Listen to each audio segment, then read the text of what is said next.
올해도 어김없이 봄이 찾아오고 있습니다. 봄을 알리는 전령은 누가 뭐래도 꽃이죠. 아직 강원도 지역은 꽃을 보기가 쉽지가 않은데요. 저 아랫지방에는 벌써 어떤 예쁜 꽃들, 빨간색, 파란색, 노란색 꽃이 피고 있습니다. 인생도요, 희노애락이 있습니다. 희노애락, 그리고 봄, 여름, 가을, 겨울이 있다고 합니다. 근데 여러분, 봄이 왔다고 했는데 지난주 월요일 날 교회에서 행사가 있었잖아요. 행사 나오신 분들은 어떻습니까? 네, 봄이라고 생각했는데 비가 오고 또요, 눈이 내리고 바람이 불고, 네, 이게 봄인가 싶을 정도로 꽃샘추위가 찾아왔습니다. 네, 여러분, 봄이 오는 것을 즐거워하는 사람도 있지만 누군가는, 어떤 세력은 또 어떤 분위기에서는 그 봄이 오지 않기를 바라는 사람도 있을 수 있습니다. 그러나 우리는 알고 있습니다. 아무리 추워도 봄은 찾아온다는 거예요. 하나님을 믿는 사람도 마찬가지입니다. 겨울만 있지 않아요. 왜 나에게 이런 고난이 찾아왔을까? 왜 나만 이렇게 불행할까? 그런 생각 갖지 않아도 돼요. 언젠가는요, 하나님이 우리에게 인생의 봄, 신앙의 아름다운 봄을 반드시 주시리라 믿습니다. 예기치 않았던 불행이 찾아오고 눈보라가 치고 앞을 가려서 정말 눈물만 나오고 한숨만 쉬어질 때, 한 걸음도 나갈 수 없다라고 체념하셨을 때, 오늘 주시는 귀한 말씀을 통해 다시금 믿음으로 한 걸음 한 걸음 나아가 끝내 승리하는 구원의 가족들 되시기를 바라겠습니다. 여기 보니까 눈연꽃이라고 있는데요. 이 눈연꽃을 여러분 보신 적이 있나요? 이 눈연꽃은 우리가 쉽게 볼 수가 없는데, 저 멀리 히말라야라고 하는 산이 있어요. 거기에 꼭대기에 가면은 해발 4,000m에서 5,000m에서만 피는 꽃이라고 합니다. 거기 얼마나 춥겠어요? 영하 몇십 도의 추위와 희박한 산소 속에서 스스로 열을 내면서 이 눈연꽃은요, 다른 눈을 녹이면서 피는 꽃이래요. 여러분이 여기 사진에도 보지만 저 뒤에는, 옆에는 온통 눈 만년설이잖아요. 그런데 이 봄이 되면 이 눈연꽃이 피면서 스스로 그 자체적인 어떤 열을 내면서 주변의 눈을 녹여버리는 거예요. 그래서 이 이름을 히말라야의 푸른 보석이다라고 부른다고 합니다. 비바람이 몰아쳐요. 험한 바위 틈에서 누구도 저런 꽃이 필 것이라고 누가 심어놓지도 않았는데 저 눈연꽃은 핀다는 거죠. 오른쪽에 또 나무 한 그루를 보니까 이름이 아데니움이라는 거예요. 이 사막의 장미라고도 불리는 이것은요, 물 한 방울도 누가 줄지 않은데 저렇게 아름다운 꽃을 피워냅니다. 건기가 되면요, 자기 잎사귀를 다 떨어뜨려요. 그리고 몸통에 수분을 저장했다가 가장 뜨거운 때, 가장 더운 그 순간 꽃을 피운다고 합니다. 여러분, 이렇게 자연 속에서 볼 수 있듯이 극한의 상황에서 어떻게 보면 그 사막의 한가운데서 한 방울의 물을 머금고 아데니움이라고 하는 이 꽃이 피어난다는 거예요. 그리고 우리의 신앙도 마찬가지죠. 풍족했을 때, 괜찮았을 때 신앙생활을 할 수도 있지만 실상 우리 신앙생활이 언제 꽃을 피우냐면요, 제일 힘들 때예요. 제일 인생의 고난의 시간에 오히려 오늘 아데니움처럼, 눈연꽃처럼 우리의 신앙은 피어난다는 것을 기억하시기 바랍니다. 자, 오늘 히브리서 11장 말씀에 여러 신앙의 위대한 인물들이 나오고 있는데, 오늘은 특별히 모세라고 하는 한 사람을 조명하도록 하겠습니다. 자, 여기 보니까 한 아기가 있어요. 난지 100일이 되는, 더 이상 감출 수가 없어서 그의 부모는, 어머니는 이제 아기를 바구니에, 갈대 상자에 넣어가지고 아기를 나일강에 떠내려 보낼 수밖에 없어요. 근데 그 바구니의 이름이 히브리어로는 테바라고 하는 단어를 써요. 자, 이 테바라는 단어가 참 중요합니다. 이 아기를 담은 상자가 뭐예요?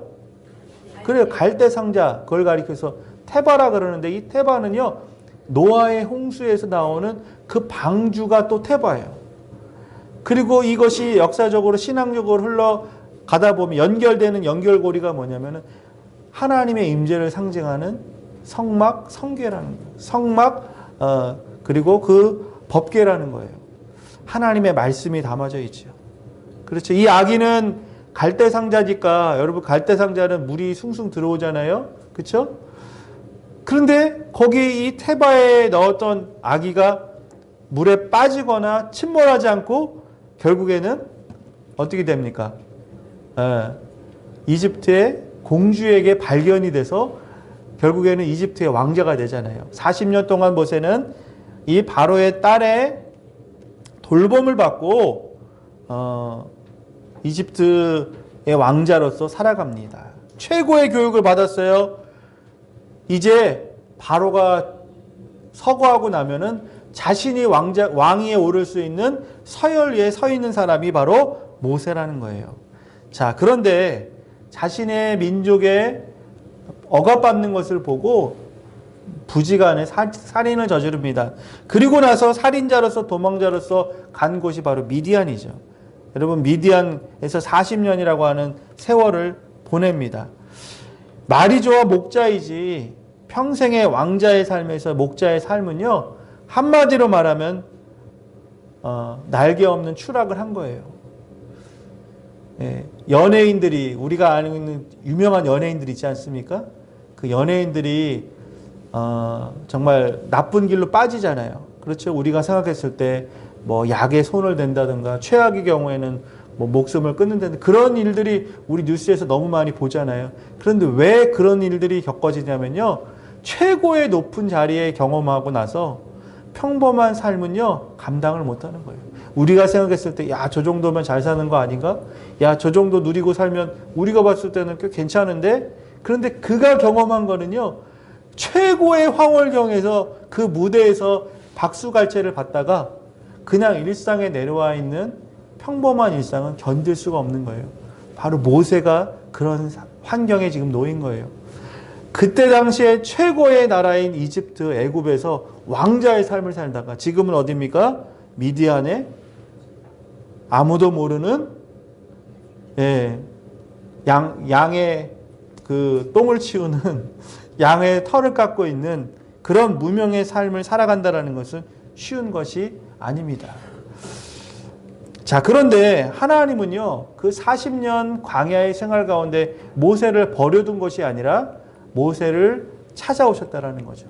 그래서 결국에는 그가 이스라엘의 지도자가 돼서 바로 앞에 서게 되고 10가지 재앙을 내리고 그 하나님의 백성, 이스라엘 백성을 광야 40년을 통해 가나안으로 입성하는 민족의 지도자가 됐고 120살에 느보산에서 이제 광야를 다 지나고 나서 하나님의 약속의 땅 가나안을 바라보는 그 바로 목전에서 모세는 하나님이 그렇게 허락하셔서 들어가지 않도록 하셔서 그 광야에서 죽고 마는 그런 인생을 마무리한다는 것이죠. 자, 오늘 히브리서 11장 23절에서부터 29절의 말씀을 쭉 읽다 보면 모세의 일생에 대해서 잘 기록되고 있습니다.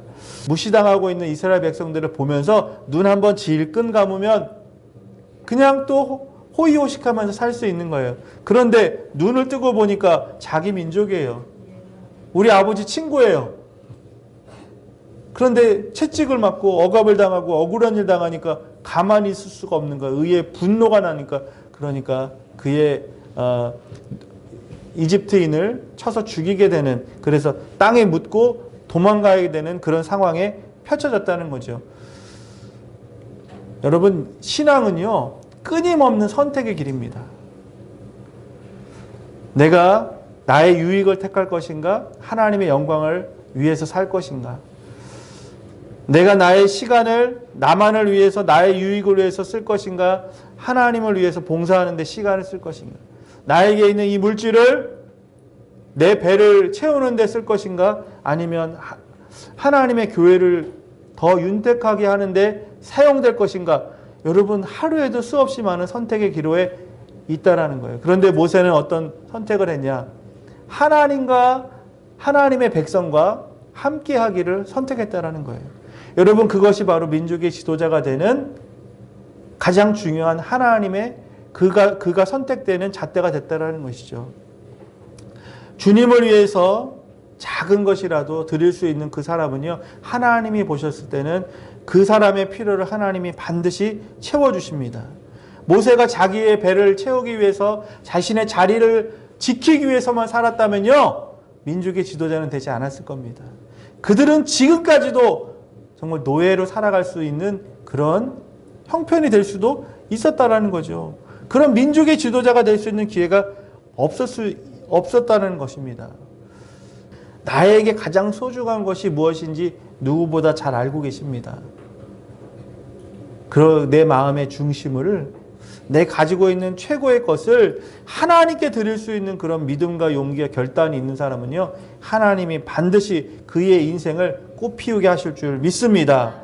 여러분, 믿음이 이렇게 좋은 선택을 했지만은 아까 설명드린 것처럼 결국에는 도망자가 돼서 미디안에서 40년 동안 무명의 삶을 살아가야 되잖아요. 믿음은요, 박수 받을 때도 있지만은 대부분 이 땅에서의 믿음의 신앙생활은 시련이 반드시 찾아옵니다. 하나님을 붙들려면 세상 것 포기해야 되는데, 우리가 얻을 것이 있으면 반드시 잃는 것도 있는데, 신앙의 원리가 바로 그거라는 거죠. 모세는요, 더 나은 것을 선택한 것입니다. 그러니까 고난과 시련이 물밀듯이 찾아왔던 거죠. 왕자의 옷을 입었을 때는 다 그 발 앞에 엎드렸습니다. 그의 말 한마디에 명령에 벌벌 떨었습니다. 그러나 지금 하나님을 선택하고 나니까요, 자기의 입은 옷은 왕자의 옷이 아니라 목자의 누더기 같은 옷이 되었습니다. 자기를 따르는 사람은 사람이 아니에요. 양밖에 없어요. 그 양이 여러분 말 잘 듣는 줄 아십니까? 양처럼 말 안 듣는 동물이 없답니다. 물론 자기 목자니까 길들여지기도 하겠지만, 처음에 그 양을 맡았을 때 그 양은요, 말도 못하게 고집불통이에요. 한때는 내 말 한마디에, 내 손짓 하나에 천하가 호령하던 그 사람이 하나님을 제대로 믿으려니 그런 시련이 찾아오고, 인생의 가장 높은 곳에서 가장 낮은 곳으로 정말 일시에 추락하는 그 상황 가운데서도 모세는요, 그 선택을 후회하지 않았다라는 거예요. 여러분, 믿음으로 택하시고 하나님 길 가시는 그 가운데 뒤돌아보지 마시 바랍니다. 아유, 내가 그렇게 교회를 위해서 헌신하지 말을 걸. 나 그렇게 교회 열심히 다니지 말을 걸. 여러분, 그렇게 무식한 말이 어디 있습니까? 우리의 인생의 끝은요, 지금이 아니라 하나님 나라 이르는 그때까지라는 거예요. 지금 고난스러워요. 예수 잘 믿었더니, 교회 열심히 다녔더니 사람들한테 박수는커녕 인정은커녕 오히려 애매하게 욕을 먹는다. 또 사람들한테 비난을 받는다. 여러분, 그건요, 잠시 부는 바람이라는 거예요. 하나님은 오늘도 우리를 지키시고 보호하여 주시고 함께 해주신 줄 믿습니다. 26절에 보니까 하나님은 우리가 신앙생활하는 것에 고난받는 것을 그냥 마땅한 것이라고만 하지 않으세요. 그리스도를 위해 받는 수모를 세상의 보화보다 더 나은 것으로 여기시고 하늘의 상을 예비하신다고 말씀하십니다. 여러분, 우리가 이 땅에서 받을 상을, 내가 누군가에게 뭘 해줬더니 저 사람이 아이고 감사합니다 하면서 그 다음날 뭐 갖고 오기를 바라지 마세요. 그건요, 내가 이미 하늘에서 받을 상을 다 받고 끝난 거예요. 오늘 내가 하나님을 위해서 일했어요. 주님을 위해서 섬겼어요. 그리고 기도를 심었어요. 그런데 아무도 알아주지 않았어요. 그러면요, 하늘의 상이 크다라는 것을 기억하시기 바랍니다. 모세가 바로 그걸 기억한 거예요. 나 주님을 위해서 선택한 거 아닙니까? 그렇죠? 왕자의 자리를 걸고 자신이 의로운 분노를 내고 자기 민족을 살리려고 했다가 그냥 억울하게 쫓겨가는데, 아이고 내가 이렇게 억울한 일 당했으니까 변호사를 사야 되겠다. 좀 내 억울한 일을 글에다가 SNS에다가 실어가지고 사람들한테 좀 내 편을 만들어야겠다고 생각하지 않았다는 거예요. 내가 지금 억울한 것, 내가 힘든 것 하나님만 아시면 되지. 여러분, 이렇게 고백하십니다. 하나님만 아시면 충분합니다. 그 40년의 시간이 겹겹이 나이테처럼 쌓여가는 거예요. 하나님만 아시면 되지. 무명해도 아무것도 아닌 것 같아도 쫓겨다녀도 하나님만 아시면 되지. 여러분, 산삼이 들에 있습니까? 산에 있습니까? 보이는 데 있습니까? 안 보이는 데 있습니까? 그러니까 비싼 거예요. 그런데 그걸 캐내는 사람, 그걸 발견하는 사람은 누군가는 있는 거예요. 여러분, 우리는요, 그냥 들에, 그냥, 잡히는, 보이는 그냥 잡초가 아니에요. 하나님이 나를 가장 은밀한 곳에, 가장 중요한 곳에 심겨놓은 귀한 산삼 같은 인물이라는 거예요. 가치가 있잖아요. 누군가 발견하면 기뻐하지 않겠습니까? 하나님이 나를 그렇게 가장 깊은 곳에, 가장 손이 닿지 않는 곳에 숨겨두셨다 그러면은 그곳에서 하나님의 때를 기다리는 모세와 같이 하나님의 손길을 바라보는 저와 여러분 되시기를 바라겠습니다. 하나님이 때가 되니까 그 타는 가시덤불 싸움에서 말씀하셨죠. 그리고 그 모세를 민족의 지도자로 세우기로 말씀하셨다는 거예요. 여러분, 주님을 위해서 우리는 헌신해야 됩니다. 주님을 위해서 드려야 됩니다. 주님을 위해서 살아가야 됩니다. 우리가 가지고 있는 그것을 하나님이 요구하셨을 때 머뭇거리거나 타협하지 않고 모세와 같이 주님 앞에 정말 아름답게 드려지는 인생이 되시기를 바라겠습니다. 하나님보다 우리의 가진 것이 우선순위가 되지는 말아야 된다는 거죠. 우리의 삶의 중심이 하나님으로 온전해질 때, 하나님이 우리의 우선순위 1번이 될 때 하나님은요, 우리를 1번으로 보신다는 거예요. 우리가 세상 것 다 사용하고 하나님을 2번, 3번, 5번으로 생각하며 사는 사람이 하나님 앞에 기도하면 하나님이 들어주십니까? 하나님, 저 좀 봐주세요. 잠깐 다른 애도 좀 봐주고 갈게. 하나님, 저는 하나님이 넘버 5입니다. 그래, 그럼 5번째 내가 너 챙겨줄게. 여러분, 그게 아니에요. 누가 뭐래도 내 인생에 하나님은 넘버 1입니다. 내 자식도 귀합니다. 내 배우자도 있어요. 나 할 일 너무 많아요. 쓸 돈도 너무 쓸 곳도 많습니다. 그런데 하나님이 내 삶의 넘버 1이고 우선순위고 내가 그 어떤 것도 비교할 수 없는 그분을 위해서 살아간다고 할 때 마태복음 6장 33절, 34절 이하 말씀, 우리가 너무나 33절 잘 아시는 말씀이죠. 우리 함께 읽겠습니다. 시작. 그런즉 너희는 먼저 그의 나라와 그의 의를 구하라.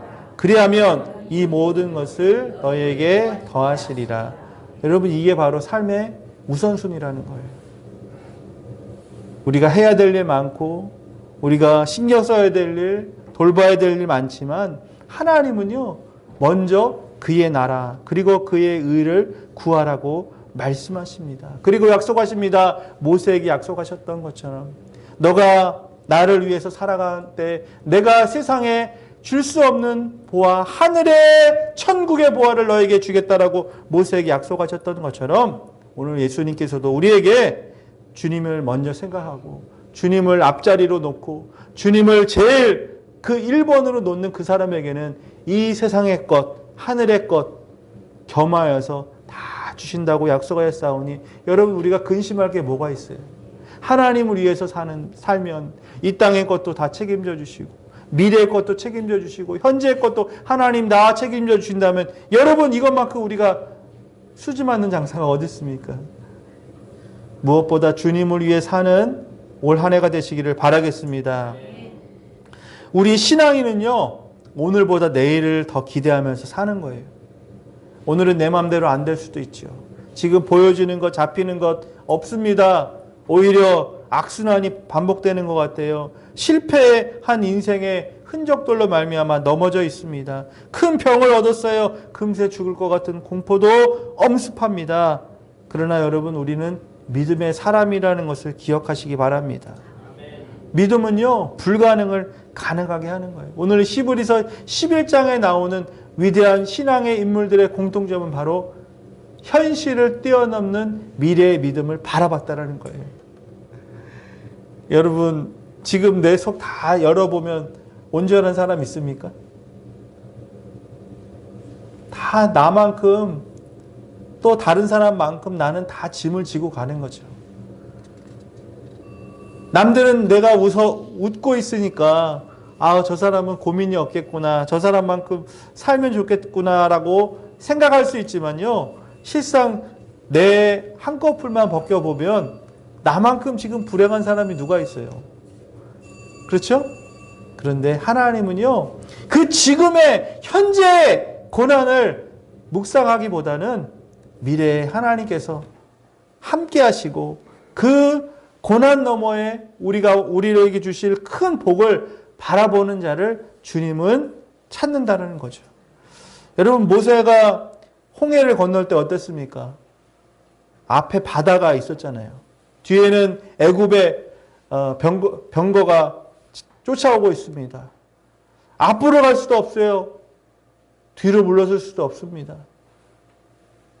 우리도 이런 사면 초과의 상황에 빠져 있을 때가 너무나 많이 있습니다. 가만히 있으면 되지 않나? 여러분, 흐르는 물에다가 배를 띄워놓으면, 종이배를 띄워놓으면 어떻습니까? 떠내려가잖아요. 그렇죠? 살아있는 물고기는 어떻습니까? 강을 거슬러 올라가잖아요. 헤엄치지 않으면요, 아무리 물고기라도 그냥 하류로 떠내려가는 거예요. 여러분, 신앙은 멈춰 있는 게 아니에요. 어제 신앙에 내가 안주하면 안 돼요. 어제 내가 잘 살았으니까. 작년까지는 내가 기도 생활했으니까. 내가 옛날에는 이만큼 부흥회도 열심히 참석하고 새벽마다 나와서 기도도 하고 정말 하나님의 말씀에 읽는 것을 열심히 했는데 하나님이 그때 모습으로 나를 귀하게 여기지 않을까? 아니에요. 머물러 있으면요, 멈춰 있으면요, 하나님 앞에 몸부림치지 않으면요, 신앙은요, 멈춰 있는 게 아니라 떠내려가는 거예요.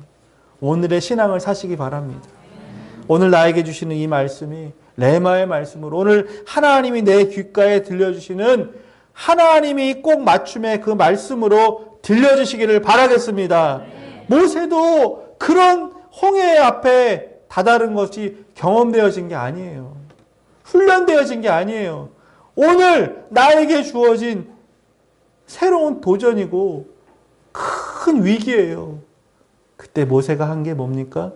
두 손을 들어 하나님 앞에 밤이 새도록 기도한 거예요. 물아 갈라져라 한 게 아니에요. 하나님 도와주세요.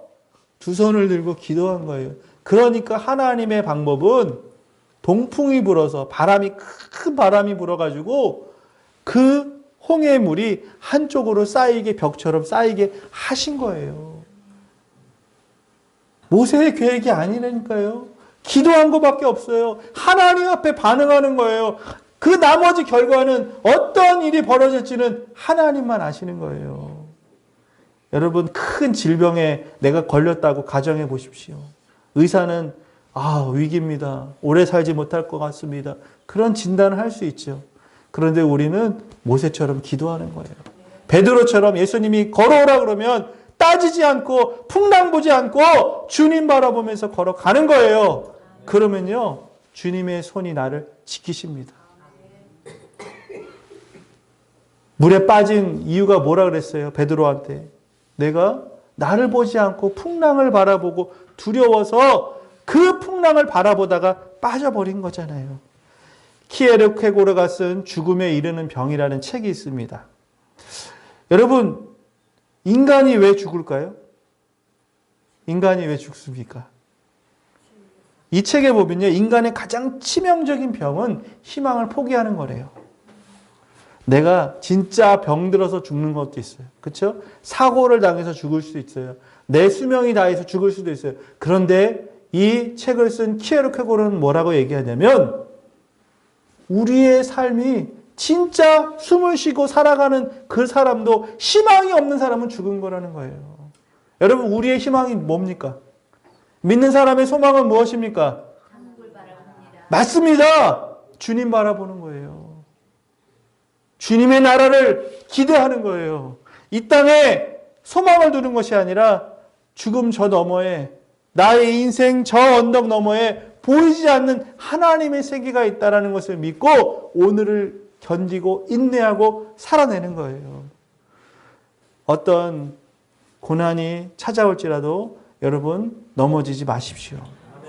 인생이 너무 겨울이 길어서 포기하고 싶은 그런 마음이 계시다면 여러분 오늘 그 기나긴 겨울이 지나 하나님이 예비하신 봄이 있음을 기대하며 살아가시기를 바라겠습니다. 고난의 때가 반드시 있지만 그 고난만 우리의 인생의 결론은 아닙니다. 이 겨울이 지나면 반드시 하나님의 은혜의 때가 온다라는 것 우리가 바라봐야 된다는 거죠. 마태복음 5장의 내용에 보면 팔복의 내용 중에 애통하는 자는 복이 있나니 저가 위로를 받을 것이며 라고 하는 예수님의 말씀이 설교가 있었습니다. 여러분 이 애통이라고 하는 단어를 아십니까? 애통한다. 이 애통이라는 단어를 원어적인 표현은 뭐냐면요. 죽을 만큼 마음이 찢겨지는 것만큼 눈물로 애원하고 하나님 앞에 부르짖는다는 게 애통이라는 거예요. 여러분 그 목련꽃 아시죠? 목련꽃 피기 전에 봉우리가 어떻습니까? 꽃은 안 보이잖아요. 그 봉우리만 있잖아요. 그런데 꽃이 필 때 여러분 보십니까? 그 봉우리가 찢겨져 가는 것, 뜯겨지는 것, 그 아픔이 수반되고 나서 그 시간이 지나고 나서 그 목련의 아름다운 그 꽃이 피어나잖아요. 여러분 이 찢겨지는 마음이 바로 애통하는 마음이라고 생각합니다. 내가 그것이 싫어서 그 애통하는 것이 내가 내 몸이 찢기는 것이 하나님 앞에 부르짖는 것이 두렵고 귀찮다면 여러분 그 꽃은 필 수가 없다라는 것이죠. 오늘 모세가 하나님의 말씀 명령을 받을 때 묻습니다. 하나님도 모르죠. 당신은 누구십니까? 내가 당신이 누구인지 이름만이라도 알아야 바로 앞에 가서 이 백성을 탈출시킬 거 아닙니까? 하나님이 뭐라고 말씀하셨습니까? 나는 스스로 있는 자다. 그리고 엘샤다이, 전능하신 하나님이다 라고 말씀하셨다는 거예요. 여러분 하나님이 누구십니까? 맞습니다. 그리고 엘샤다이, 전능하신 하나님입니다. 그 전능하신 하나님은 불가능이 없다라는 거예요.